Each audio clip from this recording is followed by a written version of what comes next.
So in mate selection, we had seen that if all the focus is put on retaining the semen, if all the focus is put on suppressing the sexuality of a man, by suppressing all the thoughts that a man has to have an experience of woman in any form, sight of a woman, touch of a woman, uh, voice of a woman, and intimacy and intercourse experience of a woman, all these kind of things are suppressed and all the focus is put on semen retention, then the semen cannot be retained.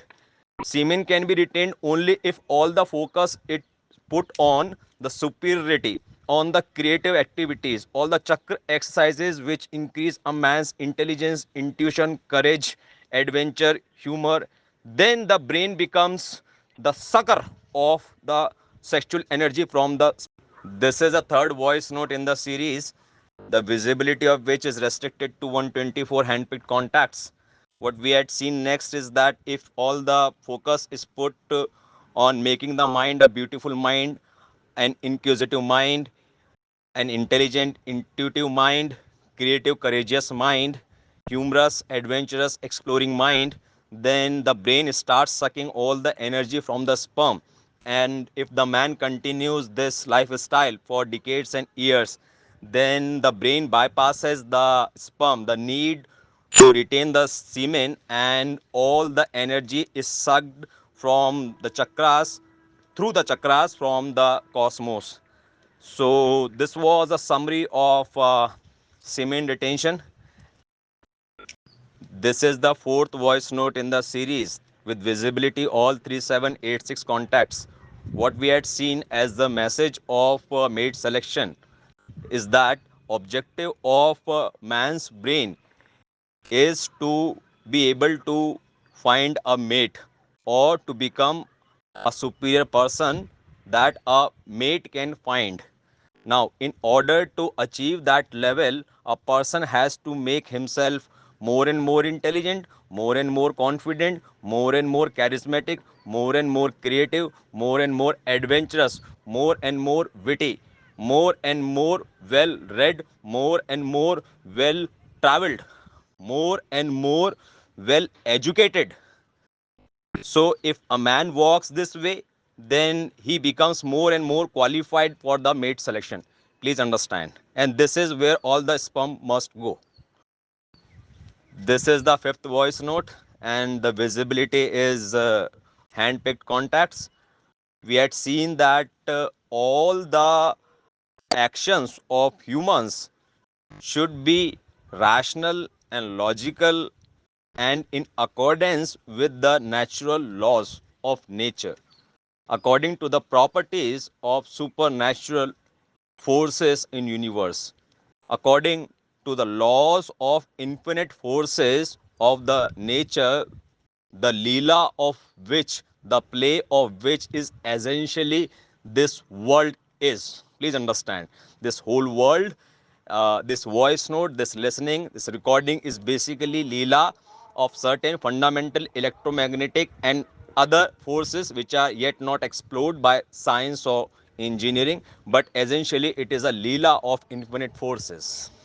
This is the sixth voice note in the series with visibility all 3786 contacts. We had seen that the world runs according to the laws of nature, the supernatural, fundamental, infinite forces. And if some action of humans is not in accordance with those laws, or if those actions are performed, then according to those laws, those actions are going to create some damage or self sabotage in the cell, in the organism, in the colony of the organism, and in the society essentially. So the society, the organism, the collective consciousness has this right to prevent those actions from being performed or prohibit those actions or create laws. But that does not mean the society start labeling it as bad, immoral, or dirty or ganda. Please understand very clearly. So, in society, if certain actions or tendencies which are essentially natural, but despite being natural, if those tendencies and actions are performed or permitted, in the society, then the result of that practice or action is going to bring a situation where, in order to prevent any kind of damage or self sabotage, the society will have to put a lot and lot of time and energy and effort and intelligence and creativity and resources, plus management of resources, which is a, which is a hustle, which is a basad, which is a very tough engineering level problem, which is a tough engineering plus management problem. So society may not be able to handle those situations. That's why it is necessary to prevent those actions. आप समझ रहे हैं? मतलब एक example से समझते हैं इस बात को। चाइल्ड अब्यूज से समझते हैं, चाइल्ड मोलेस्टेशन समझते हैं। एक बच्चे को सिखाया जाता है ये गुड टच है और ये बैड टच है। तो बैड टच वो कैसे हो गया, इसको हम पूरा माइक्रो इलेक्ट्रॉनिक्स लेवल का माइक्रोस्कोप लेके इसमें बाल की खाल निकालते हैं तो हमें पता चलता है कि बैड कैसे बैड है। ठीक है, अब ये ऐसा टॉपिक है ना कि इसमें कहां से मैं अटैक करूं। मतलब एक सेल को दूसरे सेल को टच करके ये कंफर्म करना आवश्यक था आज से करोड़ों साल पहले कि मेरे विसिनिटी में कौन है, और जो है उसके होने से मेरा सर्वाइवल एंड रेप्लिकेशन वो बरकरार रहेगा, डैमेज होगा या फिर वो सुदृढ़ होगा। इसको चेक करने के लिए सेल को टच करना बहुत आवश्यक है। So this is the 9th voice note in the series with limited visibility. We had seen कि एक सेल अपने आसपास के सेल को टच करके कंफर्म करना चाहता है कि वो बगल के सेल उसके जैसे ही हैं कि नहीं। यदि हैं तो कोई दिक्कत ही नहीं है, और यदि कोई और प्रकार के सेल है तो मतलब वो मुझे डैमेज करेंगे। इससे पहले कि वो मुझे डैमेज करें मैं उनको डैमेज कर देता हूं। तो in order to ensure the survival and replication, any fundamental living cell on this planet wants to touch itself, दूसरा सेल को टच करना चाहता है। इसीलिए इंसान इंसान को टच करना चाहता है, और कुत्ता कुत्ते को टच करता है, गाय गाय को टच करती है, इंसान गाय को भी टच करना चाहता है, कुत्ते को भी टच करना चाहता है। और कुछ कुछ केस के अंदर गाय कुत्ते को भी टच करती है, और कुत्ते बिल्ली भी आपस में एक दूसरे को टच करते हैं। तो उसके पीछे जो फंडामेंटल इवोल्यूशनरी न्यूरोप्लास्टिसिटी वो ये है कि उसको सीख करना है अपना सर्वाइवल एंड रेप्लिकेशन इंश्योर करना है that everything is all right.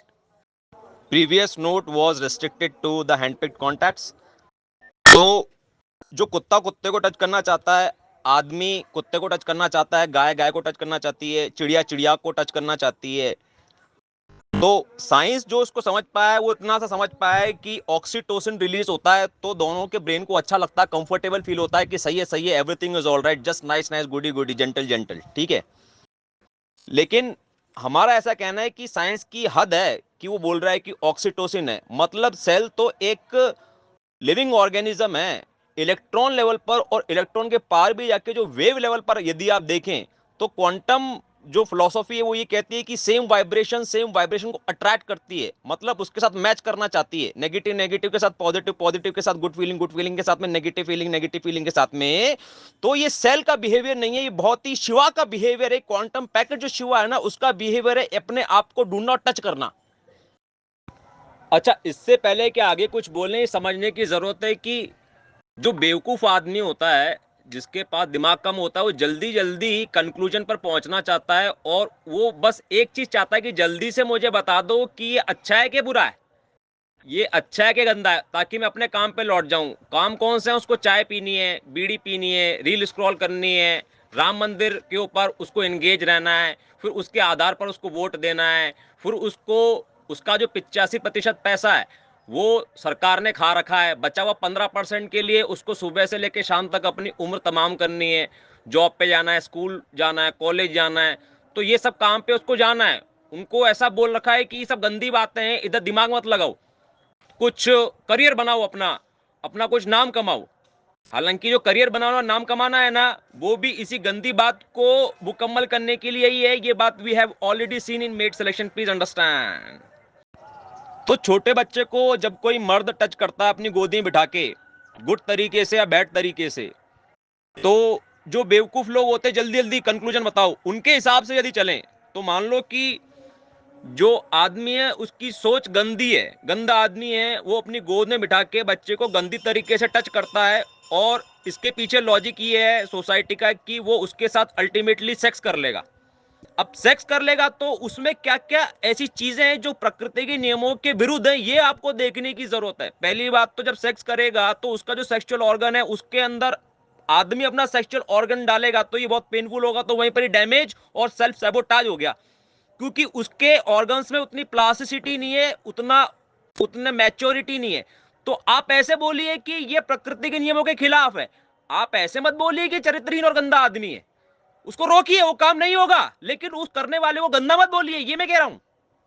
ये मैं क्यों कह रहा हूं, ये मैं इसीलिए कह रहा हूं, पहले मैं बता देता हूं मैं क्या कह रहा हूं। मैं ये कह रहा हूं कि उस एक्ट को गंदा इमोरल ना बोल के यदि आप बोलते कि नेचर के लॉज के अगेंस्ट है, सोसाइटी के वेलबींग के अगेंस्ट है, वो वेलबींग जो कि थॉट से नहीं आता, वो वेलबींग जो कि नेचुरल लॉज की प्रॉपर्टी से आता है, उस वेलबींग के विरुद्ध है, इसलिए आप ये काम मत करो, प्लीज अंडरस्टैंड। और यदि करोगे तो आप का जो फ्रीडम है जेल में डाल के रेस्ट्रिक्ट हम करेंगे। तो आप पूरी कहानी बताओ। अब आप बोलेंगे इतना दिमाग तो नहीं है ना किसी में, तो वो तो मैं कह ही रहा हूं यार। यदि आप बिना दिमाग के, बिना इंटेलिजेंस के, बिना इंट्यूशन के, बिना क्रिएटिविटी के, बिना करेज के जिएंगे तो बहुत प्रॉब्लम होगी। जैसे कि अभी बताता हूं, 12 साल की लड़की है, आपने उसको बता रखा है ये गंदा गंदा गंदा गंदा है, लेकिन साइंटिफिक जो क्वेश्चन है लोगों का इतना तेज हो रहा है, 12 साल की लड़की सोचती है कि मेरे को बताया तो है ये गंदा है, लेकिन इसमें तो कुछ गंदा है ही नहीं, तो मैं नंगी होकर नाचूंगी, रील बनाऊंगी, प्लीज अंडरस्टैंड। क्या बोला क्या बोला क्या बोला? सोसाइटी में प्रायोरिटी होनी चाहिए science, mathematics, biology, neuroscience, evolutionary history, ये सब प्रायोरिटी होनी चाहिए। सोसाइटी में पहले चड्डी पहनो, सबको एक दूसरे से रेस्पेक्ट करके आप बोलो, सबको गाली मत दो, किसी को जलील मत करो, ये प्रायोरिटी नहीं होनी चाहिए। प्रायोरिटी होनी चाहिए कि अपना दिमाग तेज करो, हर जगह लॉजिक लगाओ, कंप्लायंस से मत रहो, क्योंकि कंप्लायंस में आप रहे ना तो कंप्लायंस इज इक्वल टू गुलाम। आपकी आदत पड़ गई वो, तो फिर कुछ भी डाल देगा आपके दिमाग में, ठंडा मतलब कोका कोला डाल देगा, boost is the secret of my energy डाल देगा, और ये फेना ही लेना डाल देगा, अब की बार मोदी सरकार डाल देगा, बलात्कारी बाबा डाल देगा, जो भी नैरेटिव उसको डालना होगा ना, चप्पा चप्पा भाजपा डाल देगा। यदि आप सेल्फ रिफ्लेक्शन में और इंटेलिजेंस में और एक एक चीज को एकदम क्रिटिकली एनालाइज करने वाली सोसाइटी निर्माण नहीं करेंगे सुपीरियर सोसाइटी की तरह, तो अभी चाइल्ड अब्यूजर जो है वो चाइल्ड को बैड टच करते करते उसके साथ सेक्स कर लेगा, तो इसमें प्रकृति के नियमों का उल्लंघन हो रहा है, ठीक है। अच्छा, अब सेक्स नहीं करता है, उसके पहले पहले की चीजें कर लेता है, तो उसमें भी प्रकृति के क्या नियमों का उल्लंघन हो रहा है, मतलब उसके सेक्सुअल ऑर्गन्स को टच करने की कोशिश करेगा, इंटीमेसी की तरह उसको टच करने की कोशिश करेगा, तो उसके बच्चे की वो वाली जो टेंडेंसीज हैं वो उसको वो एम्पावर कर रहा है, उसको एनरिच कर रहा है, जिसकी वजह से उसके ब्रेन का जो इवोल्यूशन है वो रुक जाएगा।